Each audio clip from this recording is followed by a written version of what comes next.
How far would you go for love? At first, it feels like an easy question, doesn't it? Of course, you would do anything to protect what you hold dear. It's natural, almost instinctive, to believe that love justifies any sacrifice. But what happens if your protection isn't enough? What happens when your love is stretched to its breaking point, and no matter how tightly you hold on, it begins to slip through your fingers? In that moment, love stops being a comfort and becomes a burden, a force that drives you to make desperate choices, that tests the limits of who you are and what you're willing to sacrifice, and demands a price you thought you'd never have to pay. That love turns into hate. And if love can push us to the edge of our humanity, then hate can shove us right over. So now I'll ask you a more difficult question. How far would you go for hate? You might think you know. You might believe you've imagined the worst. But the truth is, most of us will never be forced to confront the person we would become if hate consumed our entire being. That's why video games are a perfect medium to fully explore how hatred leads to misery. A cycle that Naughty Dog explores masterfully in The Last of Us Part 2. Spoilers for The Last of Us Part 2. You've been warned. Let's take a step back for a moment. Once upon a time, video games were a simple escape of entertainment designed to make us smile. Titles like Super Mario Bros. Or Sonic the Hedgehog gave us colorful worlds, cheerful soundtracks, and a clear goal. Rescue the princess, defeat the bad guy, save the day. The emotions they stirred were excitement, triumph, and joy. Even in defeat, we felt a playful challenge, a light-hearted invitation to try again. For decades, this was the heartbeat of the gaming industry. Entertainment first, everything else second. But as the medium grew, so did its ambitions. Developers began to realize that games can be more than just fun. They could be vessels for complex narratives, capable of exploring the full range of human emotion. Not just joy and excitement, but fear, despair, love, and yes, hate. The Last of Us is one of the most critically acclaimed video games ever, and it immediately grew a massive fan base upon release in 2013.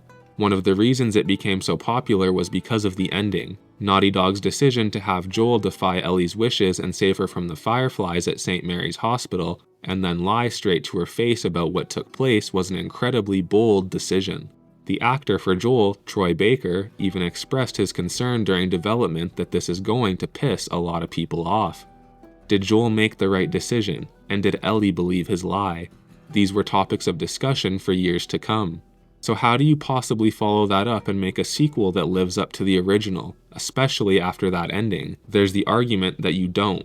You leave it be. But video games are art, and as artists, you always try to improve upon your last project. Especially if there's an idea there, a spark. Sure, they could have moved on to a new franchise, but no matter what, that idea for a sequel to The Last of Us will always be there, lingering. Regardless of if you agree with The Last of Us Part 2, you have to respect Naughty Dog for even trying to improve upon the original. But how do you improve? You can't just play it safe and have another Joel and Ellie adventure. You are now known as a development studio that is willing to take risks and have faith in the story and message it is that you're conveying. So what did Naughty Dog do? They took the biggest risk possible. They killed Joel Miller.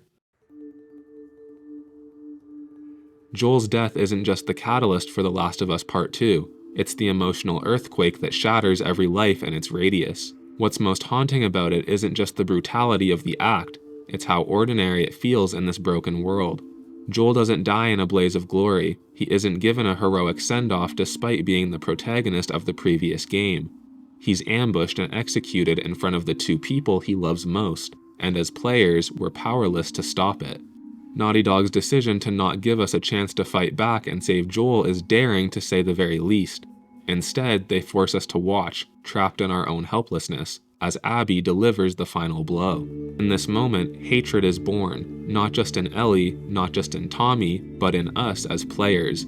We feel the need for vengeance arise inside our own hearts, and that's the point. Joel's death sets everything in motion, but it also reveals the harsh truth at the heart of the Last of Us world. Violence only breeds more violence. Joel himself is no saint. He carries sins. He took lives. His choice at the end of Part 1 ultimately may have doomed humanity forever, and those choices finally catch up to him.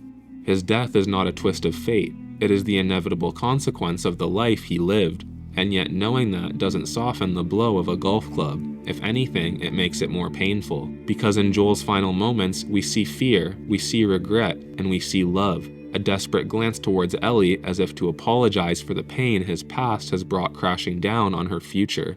The spark that lights the fire of hatred has been lit, but it is also a warning, a chilling reminder that in a world built on revenge, the past is never buried, and the flames will always find something left to burn.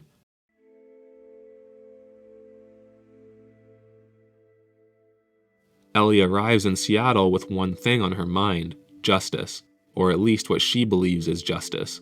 Joel's murder has carved a hole in her life, and this hunt for the culprits feels like the only way to fill it. She tells herself it's about right and wrong, about making things even. At this point, Ellie's hatred almost feels righteous. She's focused, determined, and in her mind still morally grounded. She's not lashing out at innocent people, she's hunting those directly responsible. And as players, we still feel aligned with her. We share her grief, her rage. Naughty Dog puts us firmly in Ellie's shoes, allowing us to understand and sympathize with her quest for revenge. But even here, the cracks are beginning to show. When Ellie and Dina enter the music store, Ellie tries to play the guitar before quickly stopping until Dina urges her to continue.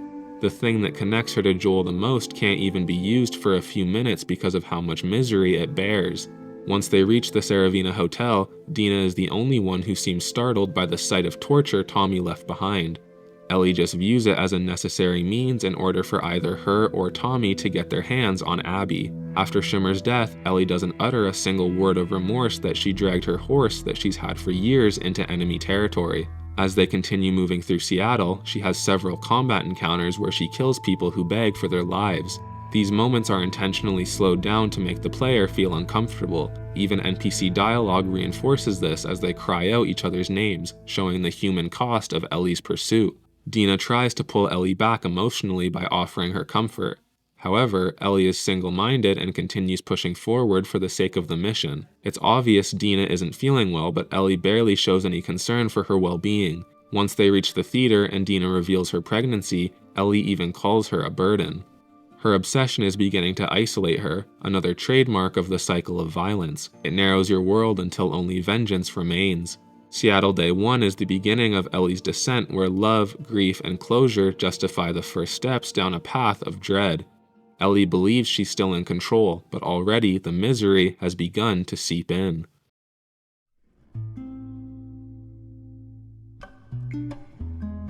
Naughty Dog makes one of the boldest narrative choices in gaming history. We are forced to step into the shoes of the very person who killed Joel. This decision shatters a traditional boundary in gaming.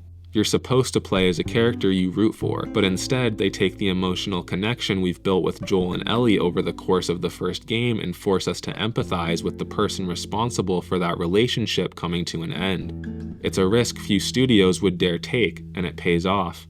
Abby begins her journey in a place Ellie won't reach until much later. She's already killed Joel. She got the revenge she has been seeking for years, but rather than feeling relief or closure, all that remains is an illusion of victory already starting to fade. The revenge that consumed her for years turns out to be hollow, a promise that never delivers. In the immediate aftermath, she doesn't celebrate. Instead, she is restless.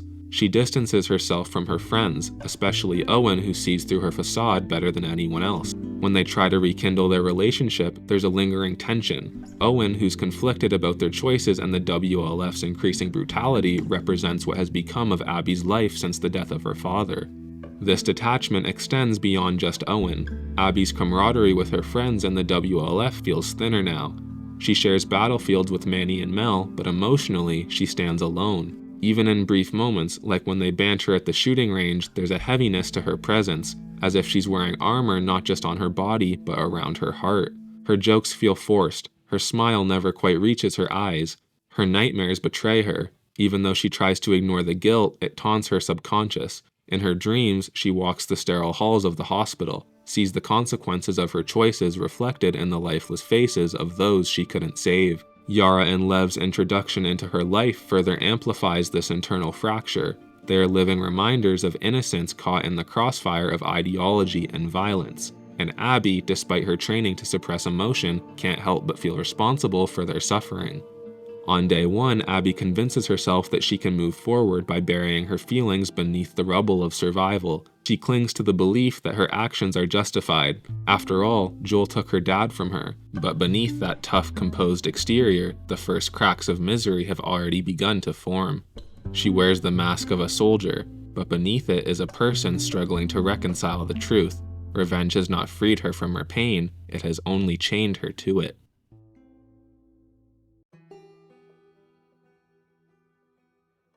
By day 2, Ellie's hatred is no longer just a motivation, it's an obsession that consumes her entirely. What began as a mission for justice has spiraled into something much darker, killing everyone who crosses her path. The small traces of the girl she used to be are replaced by ruthless efficiency. There's no hesitation anymore, she kills without batting an eye, like it's breathing.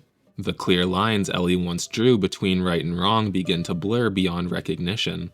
Whether it be WLF, scars, and even dogs. When Jesse arrives, there's a brief fleeting moment where it feels like Ellie's old world is catching up to her. Jesse represents home, friends, normalcy, but Ellie barely acknowledges it. The mission eclipses everything else. She leaves an injured Jesse and pregnant Dina at the theater while she moves on to the next person on her hit list. Dina, who pleads for Ellie to see reason, becomes a passenger on Ellie's dark descent rather than a partner.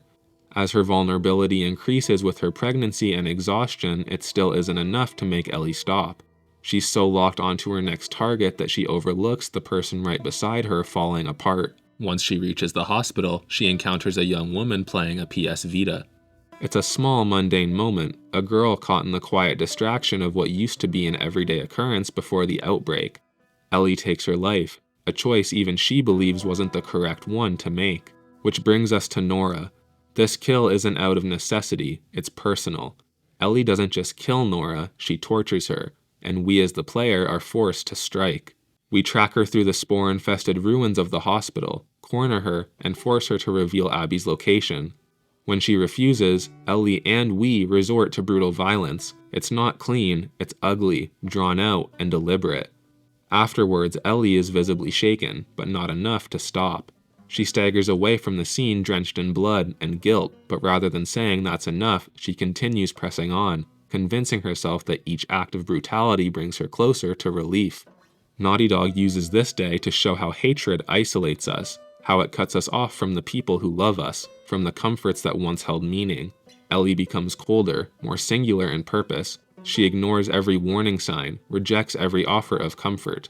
The violence escalates, the bodies pile up. With every throat slit and every bullet fired, she sinks deeper into her misery, even if she refuses to admit it herself. Ellie believes she's getting closer to closure, but in truth, she's only burying herself deeper in the very pain she's trying to escape. Seattle Day 2 marks the point of no return. Ellie is no longer fighting for justice, she is chasing a ghost, an obsession that devours her piece by piece. Every step forward is another step away from her humanity, from the person she used to be, and we can do nothing but watch.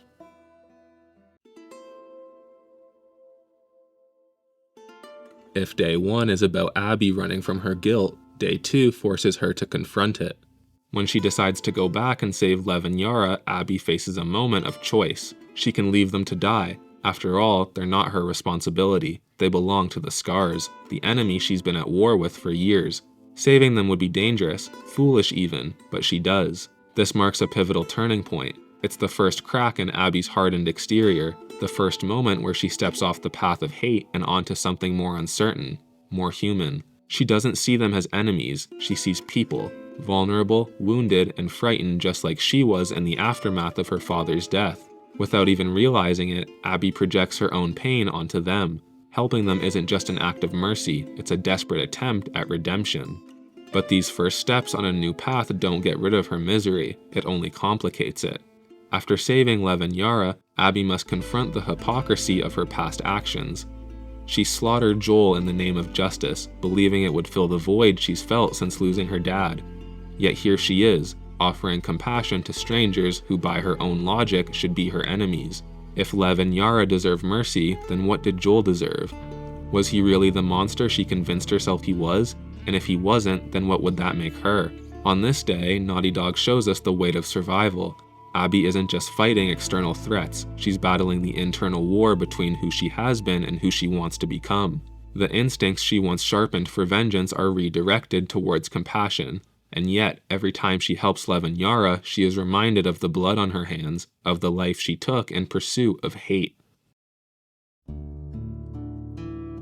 By Seattle Day 3, the Ellie we once knew is gone. All that is left is a girl with hate so strong that it's made her life miserable. The cost of her obsession is everywhere. Seattle is no longer just a battlefield, it's a graveyard of Ellie's choices. The game makes you feel this exhaustion as you're playing. Every encounter feels heavier, more desperate. As Jesse and Ellie search for Tommy, they finally get a lead. There's a sniper at the marina. It has to be him. They both agreed. The new mission is to find Tommy and go back to Jackson. But this isn't enough for Ellie. The plan has changed. She's once again going after Abby. Jesse asks what if Tommy's in trouble, and Ellie simply claims he can take care of himself. Her hate is clouding her judgment. Tommy is essentially an uncle to her, the closest person to Joel she has left, the only other person who truly understands the extent of her trauma because of Joel's death, and he could be in danger, but it's not as important as getting her hands on Abby. And then comes one of the game's most disturbing moments, Ellie's confrontation with Owen and Mel. In the depths of the aquarium, after Naughty Dog makes us kill a dog we will later come to love, Ellie corners Owen and Mel like prey. She kills them both, but the weight of the discovery that Mel was pregnant is suffocating. For a brief, agonizing moment, Ellie's mask of rage cracks.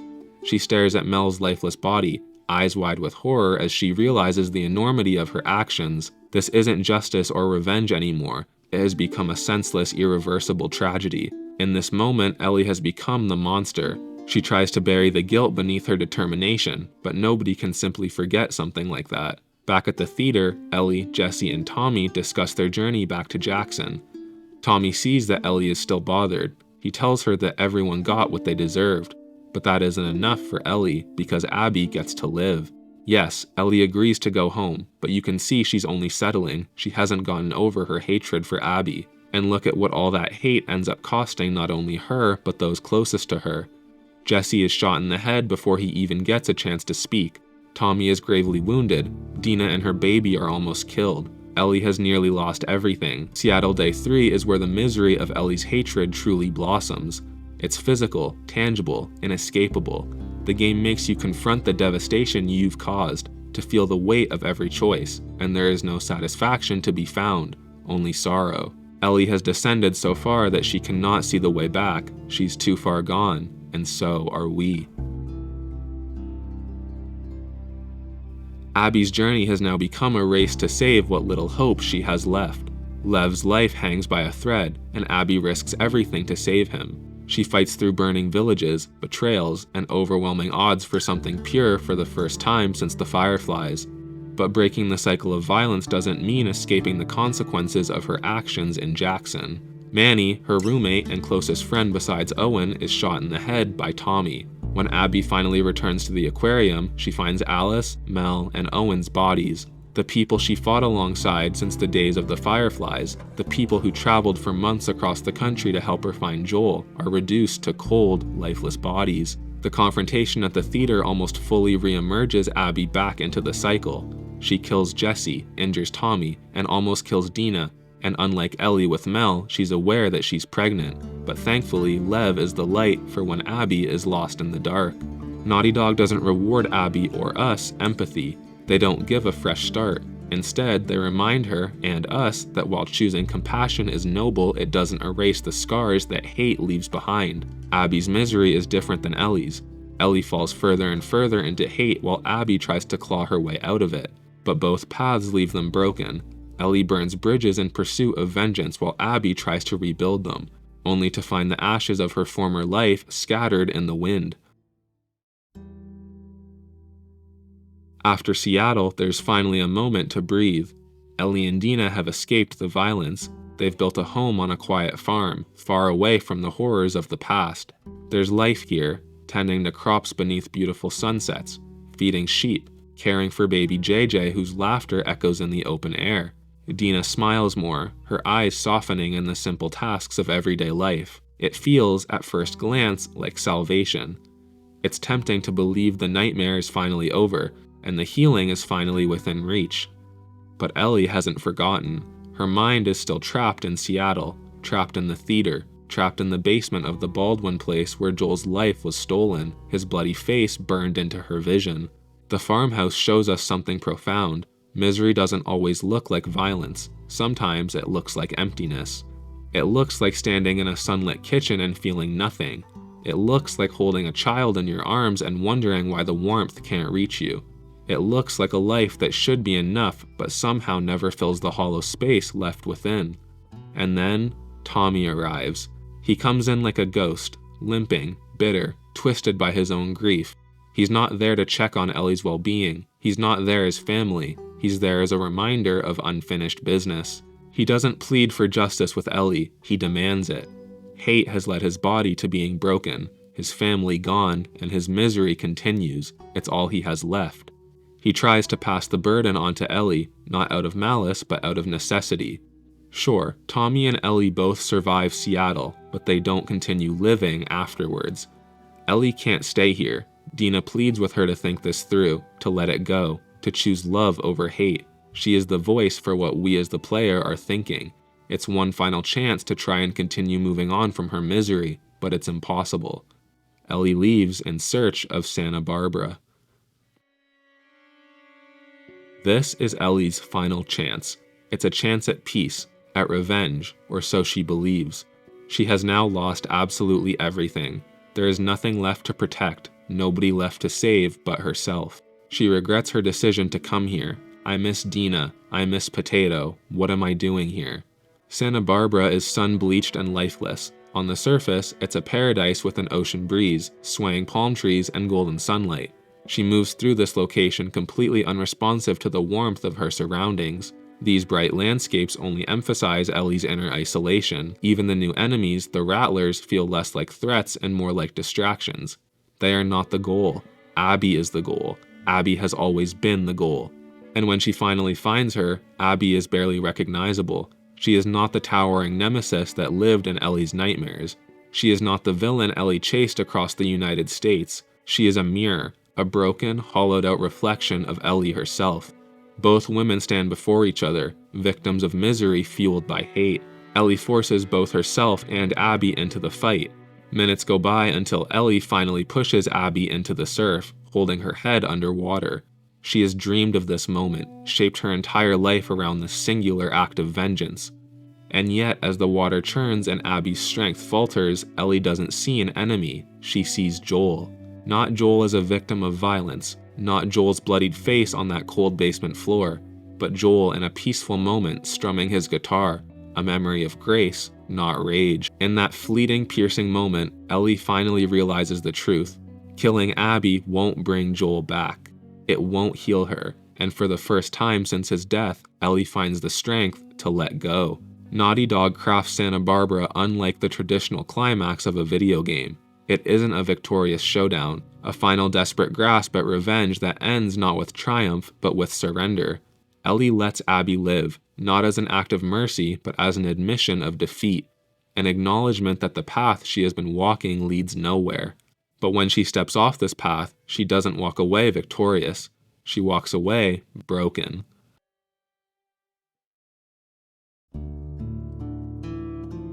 When Ellie returns to the farmhouse, there's no reunion, no embrace, no redemption. The rooms that once held life are stripped bare, toys packed away, furniture abandoned, the warmth is completely gone. But memories linger in the corners, moments of tenderness with Dina, the soft laughter of baby JJ, the quiet routines of a life that might have been. But now, those moments feel impossibly distant, like echoes from another lifetime. Ellie's gaze settles on the guitar, the instrument that once connected her to Joel, to the man who raised her, who loved her in his flawed, desperate way. Ellie picks up the guitar, her fingers trembling, and tries to play the song he taught her, but her missing fingers make it impossible to play. She tries, but no melody comes. The silence that follows is deafening. It's a brutal, physical symbol of her loss. Even the last thread tying her to Joel slips through her grasp as a result of her hate. And then, as if summoned by her despair, the game offers one final glimpse into the past, one final flashback. Joel sits on his porch, strumming the guitar. His face is tired, worn by years of regret, but softened by something almost like hope. This isn't the Joel of Ellie's violent memories. This is Joel in a quiet moment of vulnerability. They talk. They try to bridge the gap left by the truth of his actions in the ending of the first game. It's not perfect. Ellie is still hurt, still conflicted, still angry. She even admits she doesn't know if she can ever forgive him. But she'd like to try. It's a moment of possibility, a moment where healing feels possible, not guaranteed, but possible. It's a reminder of what could have been, and it makes her loss feel all the more devastating, because she never gets the chance to finish that journey towards forgiveness. This flashback is the final emotional gut punch of the game. It reframes everything. We realize that Ellie's quest for revenge was never just about justice for Joel's death. It was about guilt, about the regret of a daughter who couldn't forgive her father in time, and who thought maybe, just maybe, that vengeance could fill the hole that absence left behind. The final memory of Joel isn't violent, it isn't angry, it's quiet, human, full of flaws, but also love. And it's this memory, not her crusade of violence, that finally allows Ellie to set down the guitar and walk away. Not towards victory, not towards peace, but towards something else. Something perhaps like acceptance. The house remains empty behind her, besides the guitar watching over her as she steps out into the open fields, carrying nothing but the weight of her past and the possibility, however faint, of a different future. This is the brilliance of Naughty Dog's storytelling and the video game genre as a whole. They never promised the player would feel emotionally fulfilled like games of the past. They take a very risky approach, and in the end, it pays off. The Last of Us Part 2 explores how games don't always have to be happy. While there are moments of happiness, I would argue that this game is sadder than it ever was happy, and yet it's just as memorable of an experience. They forced us to confront not just the characters' choices, but our own as players. They made us feel the pull of hate, the intoxicating thrill of vengeance, the hollow aftermath of violence. They never let us look away, and in doing so, they proved that video games, more than any other medium, can make us complicit in a character's downfall, and make us feel every step of their collapse as if it were our own. Because The Last of Us Part 2 is not just a game about Ellie or Abby, it's a game about us, about you, about me, about anyone who has ever been pushed to the brink by loss, by grief, by rage. Part 1 begins with an already difficult question. How far would you go for love? Part 2 ends with an even harder one. How far would you go for hate? Would you abandon your family? Would you leave behind a life you fought so hard to build? Would you cross oceans and burn bridges until there's nothing left to fight for?